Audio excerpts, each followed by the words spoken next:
Welcome to Family History Today, Getting Started.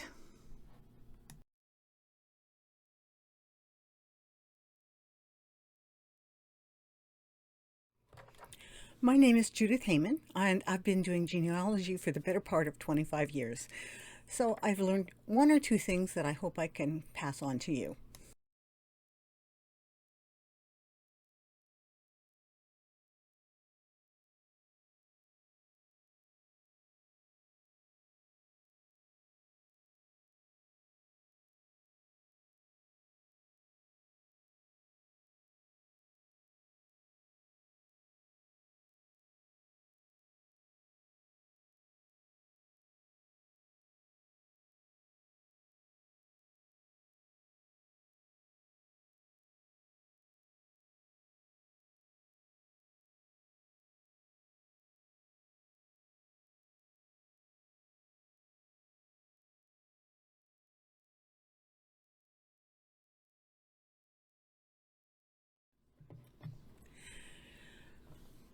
As we begin, I'm going to talk a little tiny bit about family history in general, and we'll move on to where and how to start.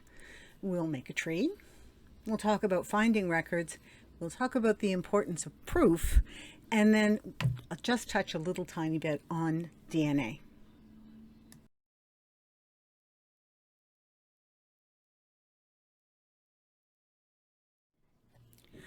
First off, is it genealogy or family history? And that's a reasonable question. In North America, we tend to use these terms completely interchangeably, and we mean the same thing regardless of what we're working on. But in other parts of the world, a genealogy is all the people who descend from a common ancestor. And family history is all the people who are your forebears, or sometimes branching out into, lots of siblings. So by and large, then, I'm going to be using these two terms interchangeably. As you can see, there are lots of different varieties of interest in family history, and lots of different reasons for that interest. Some people just want to find out who they came from. Some people want to know what's the family story. Some people are just interested in their ethnicity, and there's room for everybody under the family history umbrella. I'm sorry, but I went from general interest in ancestors straight to actively conducts family history research in the course of about an hour. Be forewarned. Genealogy is the fastest growing hobby in North America, second only to gardening, and that was pre-pandemic. I hesitate to think what people have been doing with their hours at home aside from baking. When many people got started in genealogy, this is what genealogy was like. You had to travel to get to where the repositories were, and when you got there, you either had to pore over dozens and dozens and dozens of pages or seemingly endless reels of microfilm. And when you wanted to get in touch with family members to share information, you had to contact them by letter mail. Now, of course, it's a different story because it's all on the internet, right? Not quite. There are a lot of databases online, indexed and reasonably easy to search. And we can make instantaneous contact by text or by a private message or an email. But no, it's not all on the internet. And to back this up, I looked it up. The Church of Jesus Christ of the Latter-day Saints is the biggest holder of genealogy records on Earth. They estimate that their vault in the side of a mountain in Utah has 2.5 million reels of microfilm and 1 million microfiches. Now, any of those could have anything from 100 to 500, say, or more images. They estimate that only 70% of these records have been digitized and indexed. So it's not all on the internet. There's a lot, but it's sure as heck not all of it. On the other hand, we could still build a family tree. The first thing you need to do is choose a place where you're going to build the tree. So we see on the left-hand side, all of those are places where you can build an online tree. Okay? Now, points. All of them, the first four, I should say, on the left, charge. They're not free. The genealogical DNA sites, which we'll kind of get some information about later, vary. Family Search is free. On the other hand, all of those ones on the left, your tree is your tree, and other people may look at your information and copy it, or, you know, take all the information and put it in their tree. Okay? But your tree will not change unless you change it. On the other hand, Family Search has an online tree that's intended to connect everybody in the world. And it's completely collaborative, which means that other people can change information that you have put up there. So if you would prefer your tree to remain yours, try one of the paid services. Most of them, if not all, have a 2-week or 1-week free trial. You have to give up your credit card number, and you have to remember to cancel if you don't want to stay with it. That's how I joined Ancestry back in 2005. I'm still there.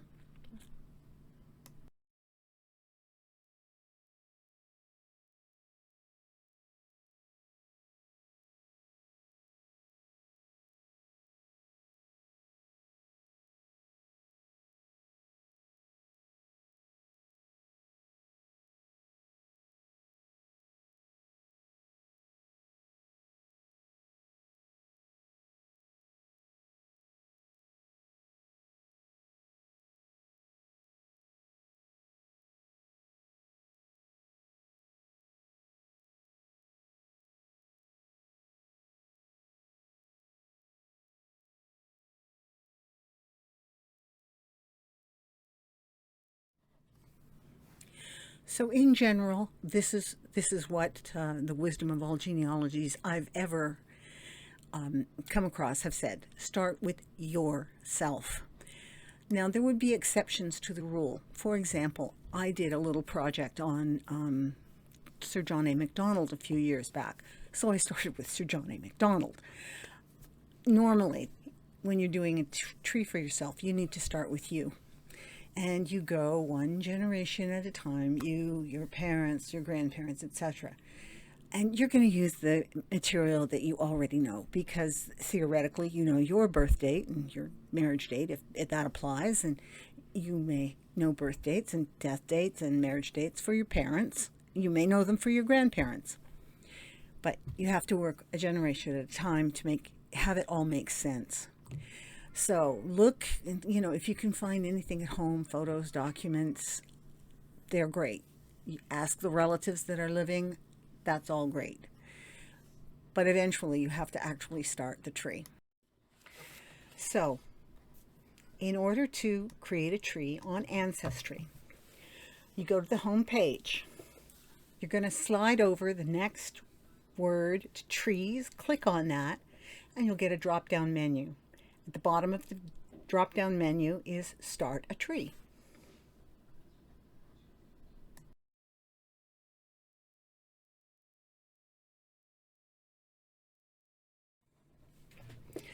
This is the first screen you're going to see where you have to start putting in information. And you can see that it asks for all this stuff. Key things to remember. Women should always be entered by their birth name, not their married name. Number 2, you need to remember to click the living if that applies. Anything that's designated, any person who's designated as living will not display any of the information to people other than yourself. Okay, you can also make the entire tree private if you wish, but that's kind of pointless because you can't connect with anyone.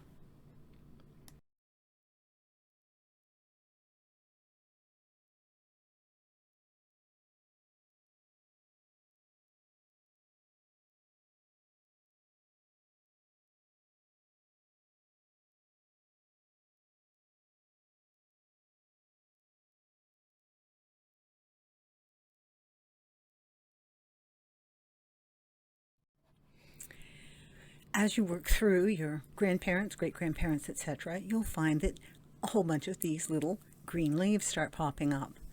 Those are hints. And Ancestry will tempt you with these hints, and you will be inspired to add all kinds of things to your tree. Try not to do it. If, for example, you find a census record and you know it's the right family, then okay, that's fine to add. But if it's a connection to someone else's tree, unless you are 100% confident that that connection is correct, try and avoid it. Go for the official documents rather than connections to other people's trees just yet. You'll thank me for it if you do.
Birth, marriage, death, and the census are the 4 most essential documents to work with when doing a pedigree. In each case, these documents connect an individual with part of their family. So, for example, birth typically has a birth record. Typically has the names of both parents. Ideally, it's the birth name of the mother. Marriage records also have that same kind of information, except it's the adult's parents, the bride and groom's parents. Death can be a little bit more iffy, but current records certainly show place of birth, place of parents' birth, etc. Okay, and names of parents, obviously. And the census, well, that's a different kind of a record because it shows the whole family, typically. Canadian censuses have done that since the mid-1800s. They show relationships, and you start to get a sense of what the family constellation is. And you start to be able to recognize, as soon as you look at the record, oh, it's got this set of names, this is my family. Canada was created in 1867. 2 years later, they finally got legislation through to call for vital registrations to be recorded in every part of the country, not very big at that time. There are earlier registers of marriages, district marriage registers and county marriage registers before 1869, but they are not quite as complete, let's say, as the vital registrations post 1969. That being said, a good many people thought that this was just another government intruding on my private affairs, and not all deaths, marriages, or births were registered for the first decade or so. I found some as late as around 1900 that just didn't exist in the registrations. As you can see, those are the privacy exclusions. Births used to be excluded for 95 years from the date of birth, and it was changed to 104 years a few years ago, I think, because so many people were living to be over 100. As you can see, the census is restricted for 92 years after the census is taken. The first all-name census was 1851, and if you go overleaf on that one, you'll find information about housing. So, for example, I know that my ancestors lived in a log cabin in 1851. That particular family that I'm thinking of is also a really good case for, if you're at the bottom of the page in a census, always look for the next page or 2 pages to see if the family continues, because that's exactly what happened to my one family in 1851. So I had to turn 2 pages over, and there was a double spread sheet in between that had the housing on it. 1861 often has the year the couple were married. Now, it doesn't actually ask for that. It says married in the year, and it meant within the previous 12 months.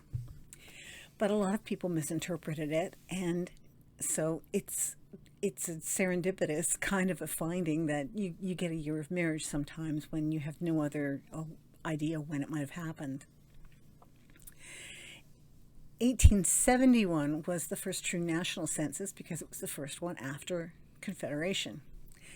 That one is very, very helpful because it contains a link from the nominal schedule, which is the one that you think about mostly, to the lot and concession number on the agricultural schedule. So that really it's quite a nice thing to have. 1881 doesn't have any really remarkable features that I've been able to find yet.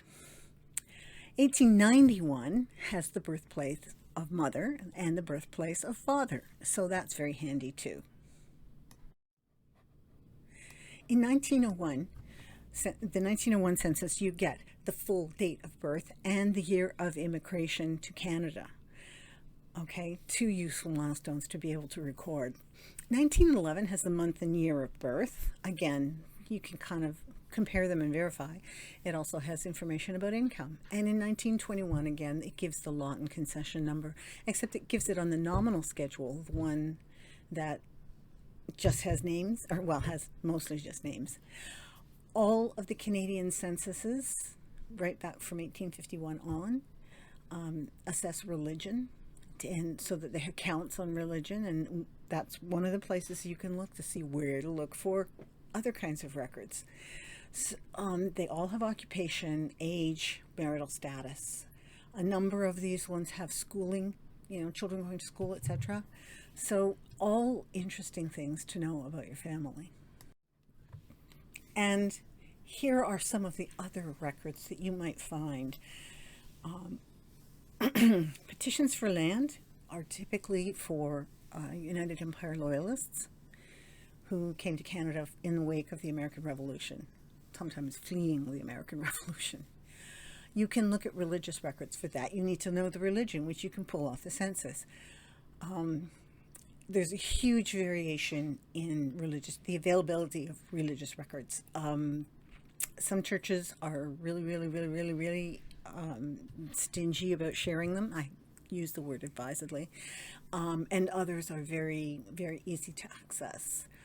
The caveat for that is, with the exception of Methodist baptisms, which were transcribed and you can find them online,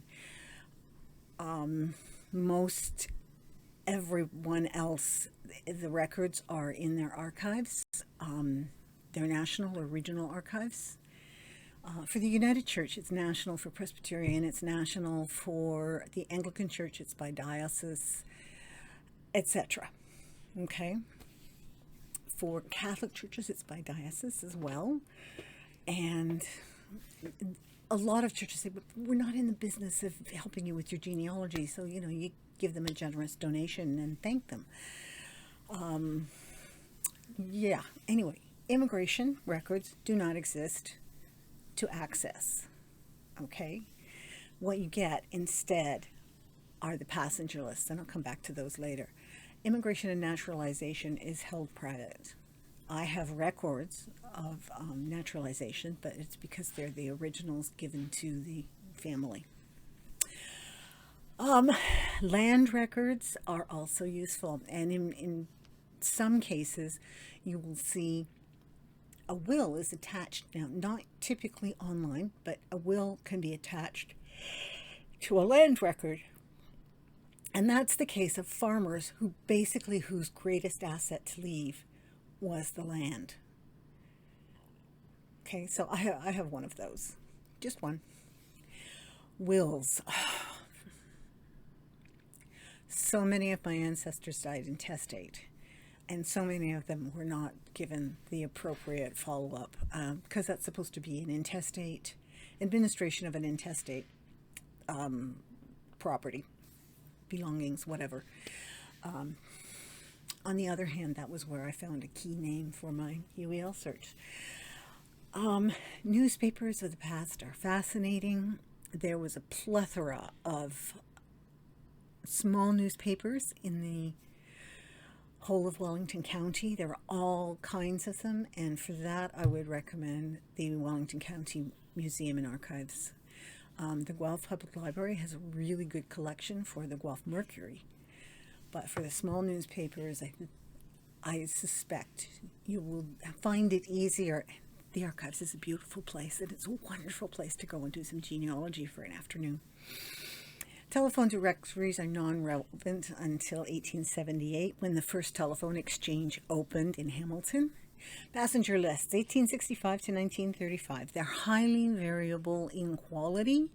When you get towards the end of this time period, somewhere in the teens, they are fantastic.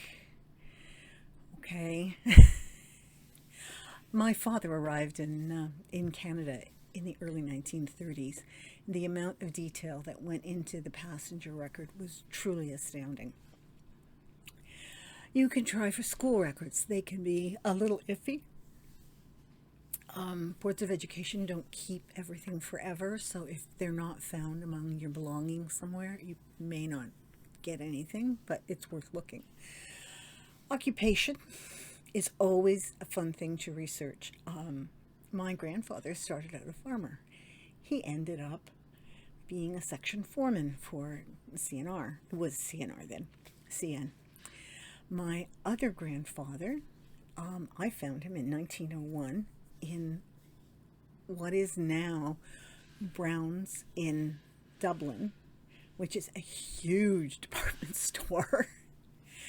And I'm like, well, what is he doing there? Well, he's an apprentice. And he came back to Belfast and he worked in the biggest department store there as a actually multi-department buyer eventually. You could look for organizations that people might belong to. You know, the Elks, the Lions, the Knights of Columbus, like that. The Orange Order was big in my family up until my mother, and then it just disappeared from life. You can look at city directories, and city directories are arranged typically both alphabetically and alphabetically by street, so you can meet your ancestors' neighbors. City directories were quite the blessing when I was going to Belfast and I wanted to visit places where my father had lived. And finally, military service. Military service records are available up to 1919 and up to 1945 if the person is deceased. Okay? You can't, otherwise they're restricted. Okay? Up to 1919, unrestricted. Everything after that is restricted unless the person is dead. So I got my father's Navy records because he was already dead. And actually I got an incomplete set, but that's another issue. And if you work hard on all of these different interesting records, you've searched the information, you've got lots of it, and you want to record it somewhere that maybe isn't on the internet. So you're going to look for desktop programs. There's a whole bunch of them out there. There's Family Tree Builder, which is free. And then there's the other four that are on that list. I'm told by a couple of different people that Roots Magic is currently the leader in terms of popularity, ease of use, etc. Family Tree Maker is the most expensive, and Legacy and Family Historian in there in the middle somewhere. It's always up to you, but I would suggest that you Google for the best genealogy software and read the reviews and make up your own mind because all of them are perfectly valid and all of them can transport into another format. So if you go after all those records, you'll end up with this is half my tree. That's only my mom. And I color coded it green for Ireland and blue for England, or blue for Scotland, pardon me, and red for England. That means nothing, but it was fun to do. And when you've got all your material and you've entered everything that you can think of into your desktop program, one of the things it gives you is the ability to generate forms. I use the word loosely. You can generate pedigrees. You can generate what we call family group sheets, which is parents and older children. You can do something called an Anantafel, which is a descendancy from an ancestor. There are multiple things that you can do when you have a desktop program. You can't do that very well with the online programs. It's just hard. And I don't even know if it's possible. End up with a tree like this, or a pedigree like this rather. This is my mother's, and I didn't put any of the numbers or the years and places of stuff. I just wanted to show you this is years of work. Like, quite honestly, it's years of work. And I think the thing I was most excited about was to find out that Amos Smith was the son of Jacob Smith Sr., who settled in Glanford, and Lewis Rose was the son of Daniel Rose, who settled in Niagara. And it was very cool.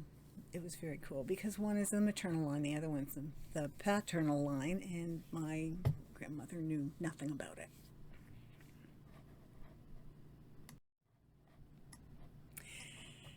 Try not to have expectations. Don't expect to be connected to royalty. Don't expect to be connected to money. Okay? Great if you happen to.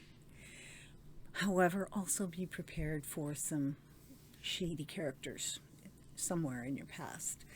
The family that went to Ireland, they were attainted. That means they were convicted of treason in absentia. They did some stuff and they got that lifted by the subsequent monarch, but that was true. And the husband of a great aunt was convicted of infanticide. He and his lover had a baby out of wedlock, and they thought they could maybe get rid of it. Unfortunately, there was a witness. So that's the kind of thing you might find, or you'll just find secrets. And my father had so many secrets, all of which I've unearthed, I think. The most recent one, a new tranche of the marriage records came out. And I put his name in the search engine, and up that pops this marriage record to somebody who isn't my mother. And there it is. It was his first wife. She died a year and a half after they married.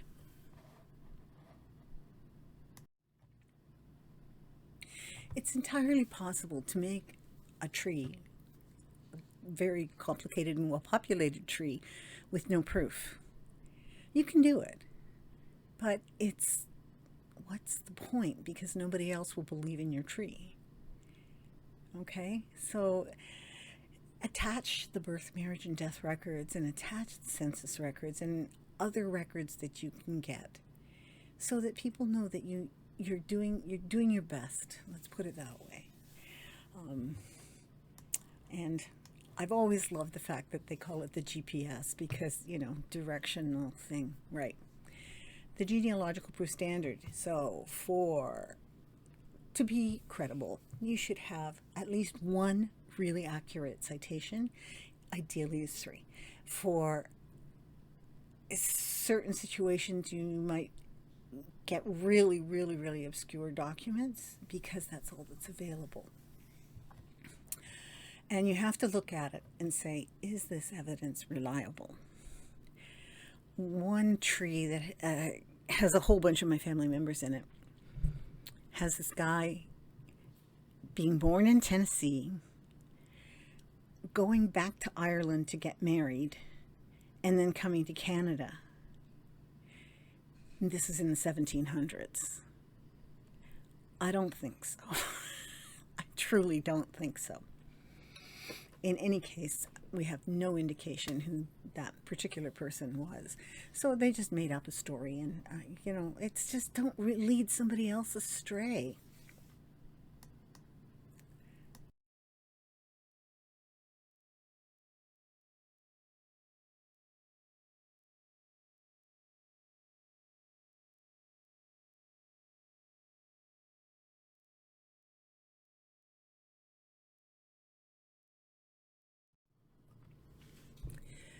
And proof, to prove your point, to prove that what you're saying is true, that you know what you're doing. Okay?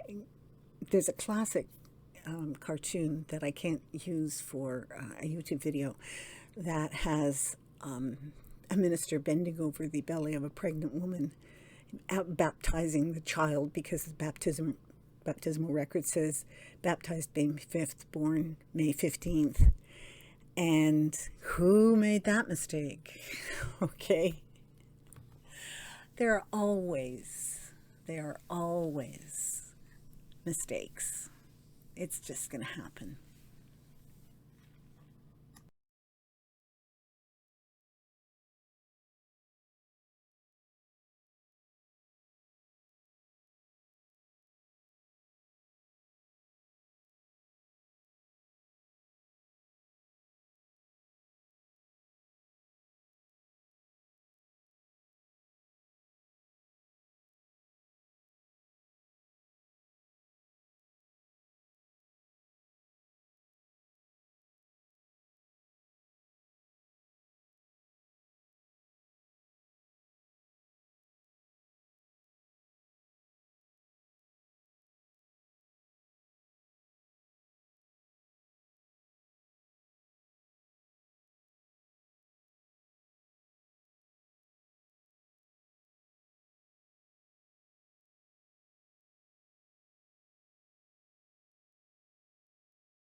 So why keep calm and cite your sources? Well, it's kind of like if you did an academic paper in high school or college or university, if you put a statement down, you have to back it up. You have to say, this is where I got it from.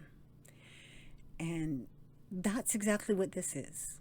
You say, this is where I got this from. I didn't make this information up. I got it from an actual source. Okay? It makes your tree believable. It makes your tree credible.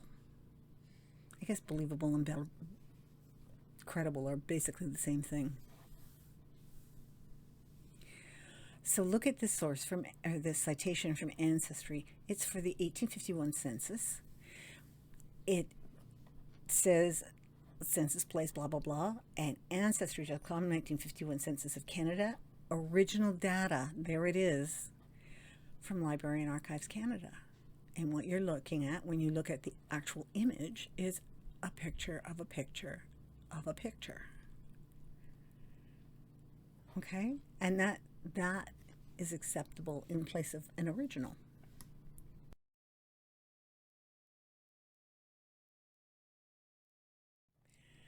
I said it would be a tiny bit of DNA, and it's only going to be. There are 3 types of DNA in your body. Autosomal DNA is the first one. and it occurs in every cell, pretty much every cell in the body.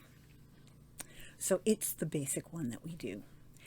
If there are two others, one of them traces the maternal line for both men and women, and that's mtDNA. And everybody gets mtDNA from their mother through the egg.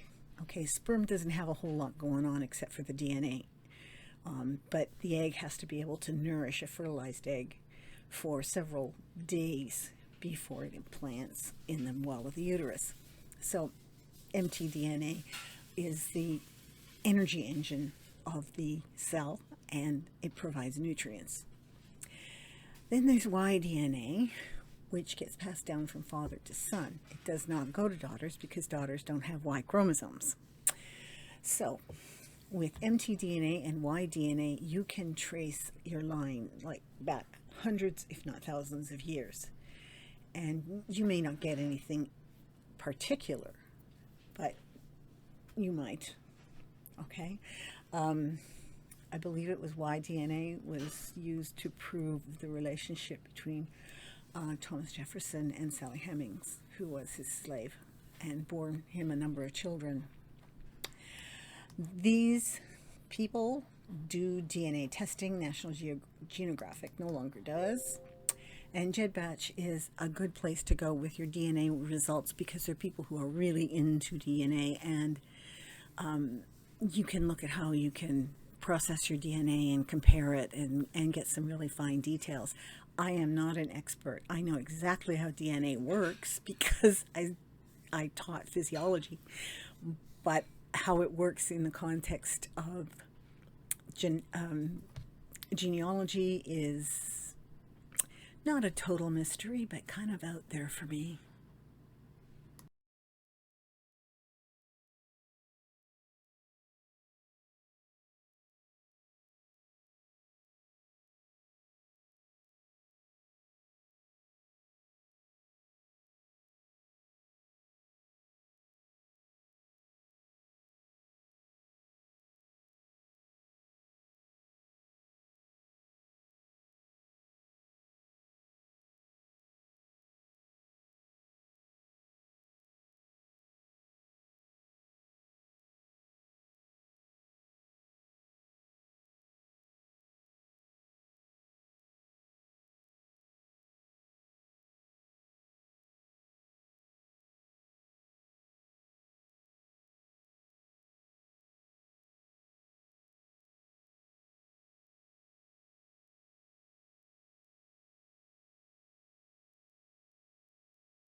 even if you don't find any relatives through DNA, it's really interesting even to just have your ancestry. And for that, your ethnic origins. Now, DNA will get you to Ireland, and it might get you to part of Ireland. It's not going to get you the exact spot. Okay? Not the exact spot, just the area in general. And mine came out more or less exactly what I expected. The small numbers don't really mean a whole lot, but the 44, 31, and 16 do. And basically, it's exactly who I am. If I had taken this and it had come up mostly Germanic Europe, I would have been just astounded. Okay? But no, this jives completely with what I know. Should you decide to embark on the genealogical journey, you'll be going on a journey through time. Because as you look through the records, it becomes so much more important to know the history of where you're looking and to understand the events that are going on in the greater world. Traveling to North America must have been very different during the War of 1812 as it was during peacetime, or during the same thing would be, or earlier, would be the Napoleonic Wars. You start looking at maps to try and figure out the relationship between where your ancestors lived and where other people's ancestors lived, or different parts of your family. And if you're in Ireland and you can't use a map, you're going to get very confused. Fortunately, my family came early. You're going to learn about the economics of the time. It's absolutely amazing to realize how little money people actually had and what they could do with it, and just what the economic forces at the time were. There were my ancestors. They're in the middle of Canada as the railway went through and lost part of their land. You'll learn more about their religion and their religious customs and their social customs and their social life, and what they did for fun. And I look back at it and I go, oh, those long Canadian winters when you were on your farm and maybe you were snowed in. No wonder they were so eager to get to church of a Sunday. It was, I think it was at least partly because they had what we think of now as COVID syndrome of not being able to be out and about, and not necessarily, they go to the barn, take care of the animals, but they had nothing to do in the fields. And you can only split so many wood, you can only knit so many socks or whatever. Oh, and you're going to learn about organizing and how you organize. And I'll tell you, you end up with a lot of stuff when you do genealogy. But you're going to end up with your story and your family's story. And for me, that was a very defining experience. I learned the difference between who my family is by blood and who my family is by custom and culture. And it's not the same thing. And you're going to find a few little mysteries. I like to think of genealogy as being akin to being a detective. You have to look through all the evidence, and you have to come up with hypotheses and try and solve the mysteries of your family. The Journal of Family Life came out with an article on clinical research on kids who knew their family history and kids who did not. And they looked at a number of benefits or detriments.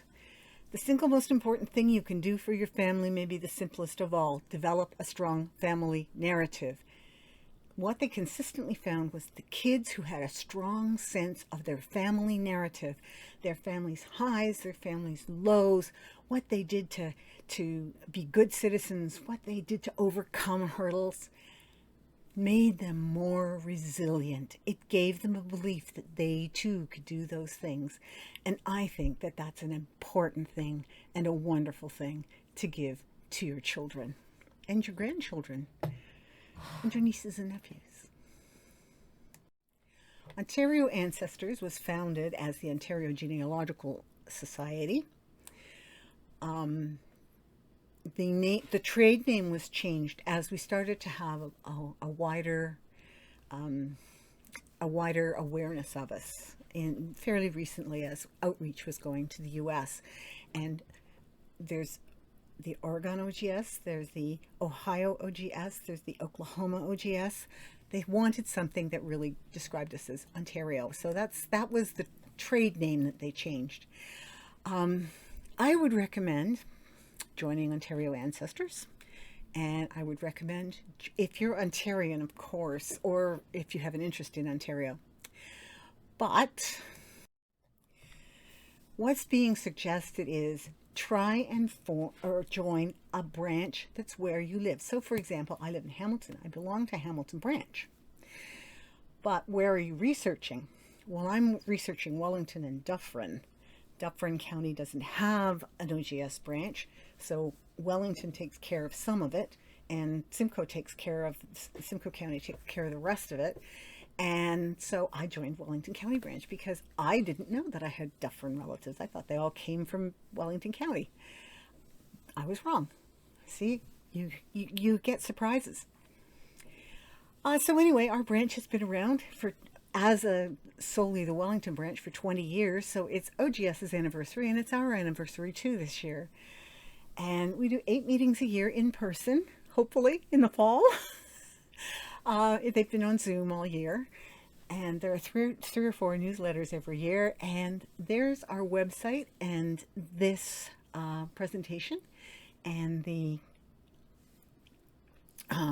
speaker minutes or speaker notes will be posted on the Wellington County Branch website. I don't know when exactly that will happen, perhaps after the Fergus Scottish Games. And that is it. I thank you very much for listening, and I hope you got whatever it was you were looking for out of this presentation.